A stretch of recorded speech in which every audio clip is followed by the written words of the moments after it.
Okay, I'm back in. I've done some work on the little China Les Paul. What I've done so far, I've adjusted the tune-o-matic, bring it up a little bit. The fret buzz just about completely gone. Uh, I put thicker strings on it. And I switched the pickups around. Yay! I got the adjustables up front where they belong on the neck and at the back on the bridge. But as you can see, this one has no individual adjustable magnets on the bridge pickup, whereas you can see those slotted screw heads, right? Yeah, you can see those slotted screw heads on the neck bridge, which is really odd. Anyway, I did a little research when I took the pickups out of the guitar. I noticed that there was some writing on it, and it wasn't Gibson. And it definitely wasn't Seymour Duncan. But it turns out to be a pretty decent manufacturer in China that makes Alinco 2 pickups. Okay? Now, I didn't go and measure the impedance, or I didn't measure the setup for the wrap on the pickups. I didn't have time to do that yet, but I'm going to find out what those are. I think 408 or 416 somewhere like the tops. 700 is overwind, but I'll have to check that out again. I'm not really 100% clear on that yet. Anyway, also I started playing with it a little bit more, trying to get some more sounds out of it. And I think what I need to do is put this pickup back the way it was. It did, I think, sound better with the black up front rather than at the back. Okay. One thing to remember when you're doing this with the Gibsons is that you do have a special body shape to these things that you got to keep in mind, because these pickup covers actually have a low side and a high side, and you want that low side pointed towards the front of the guitar. Okay. Anyway, I think I'll change those back. This one back to the black and front. I think it did sound better that way, which is the way it originally came. But this absolutely sounds much better. Now it's been adjusted, and that it's at the front towards the neck. I'll let you hear a few things.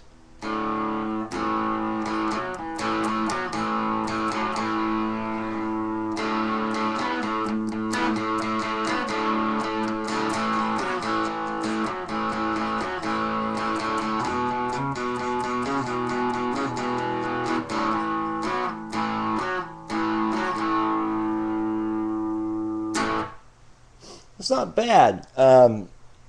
I think with the changeover to the different potentiometer and to a better set of capacitors in this guitar, I pretty much got me another Les Paul.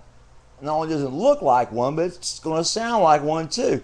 Right now, the sound's still a little thin on the thin side, even though I put bass to the amp and to the tone. The capacitors inside this guitar are 0.27, which I think 5.4, 5.5, 5.7. Of course, you can go all the way up to 1 if you want to get a really deep growl, but I think I'll go to like a 5.7, somewhere in that 5.9, somewhere in that range, just like my little Epiphone guitar. Speaking of it, the little Epiphone, I went on Gibson's website to check out to see if I could find out where these pickups came from, if it's anything like a Gibson pickup. Okay, hold on a second.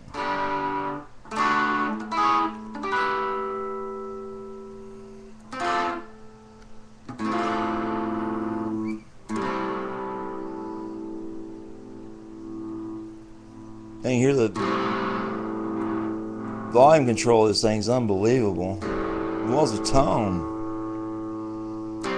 You can hear that tone go from a nice mellow basser tone to a nice sharp high tone. So it's got a decent range to it, but they're just not strong. They're not really clear or sharp like I'm trying to explain on the highs, and the lows are not as mellow as they normally are with the Les Paul, which I think I'm pretty sure I can get the same sound out of this thing that I got out of the Epiphone. Okay, using these very same pickups. These pickups sound darn good so far.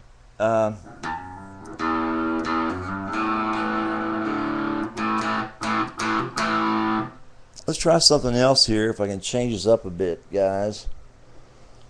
You know, better idea what it sounds like.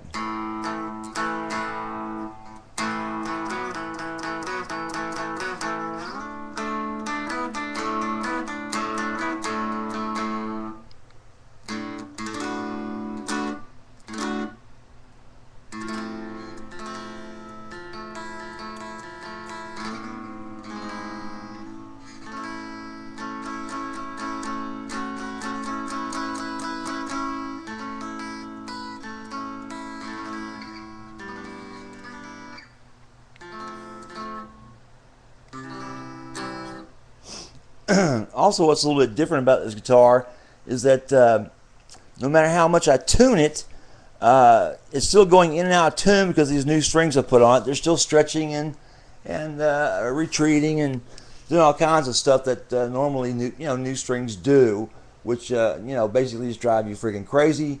And the reason why I don't like changing strings on a guitar.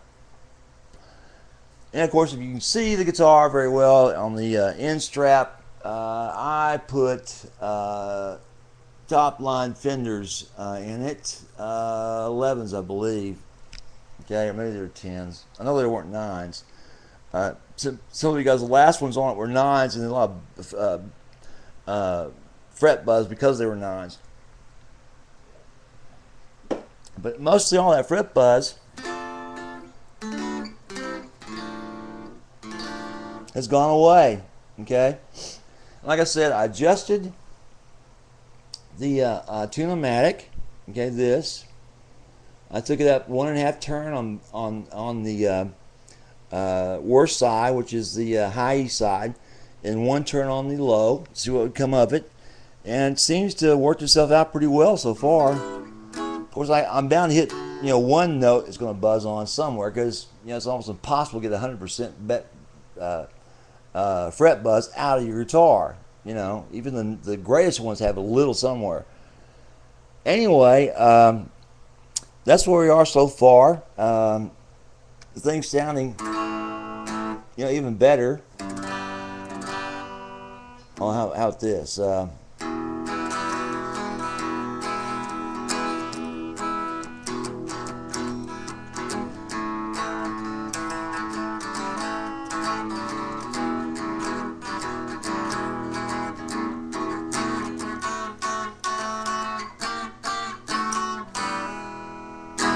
Little country western bullshit, okay?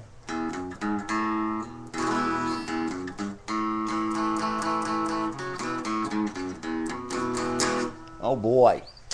Anyway, next step is to, of course, switch this back the way it was, and to go into the back of the guitar, and first of all, pull these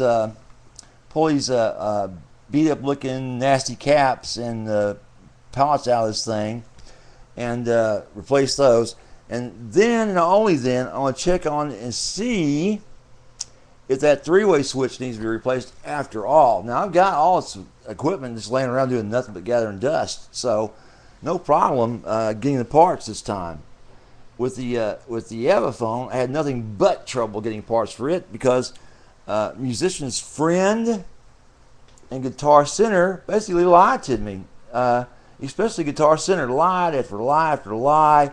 Oh, we'll get the part to you, we'll get the part to you. Please, I need it. I've been waiting a month, I've been waiting 2 months. Please get me the part, to a point where they were bribing me with money, like $65 to, say, hey, we're sorry for the screw up and all the lies we told you. And the fact we treated you like dirt. So here's $65. And I pretty much told them what they could do with their $65. But I don't know, I might actually cash that in and get something frivolous to give away on this channel, because I sure don't want it, not from them. Anyway, it's Davesintexas. Have a good one, and stay tuned. for the latest news on the China Les Paul. Bye.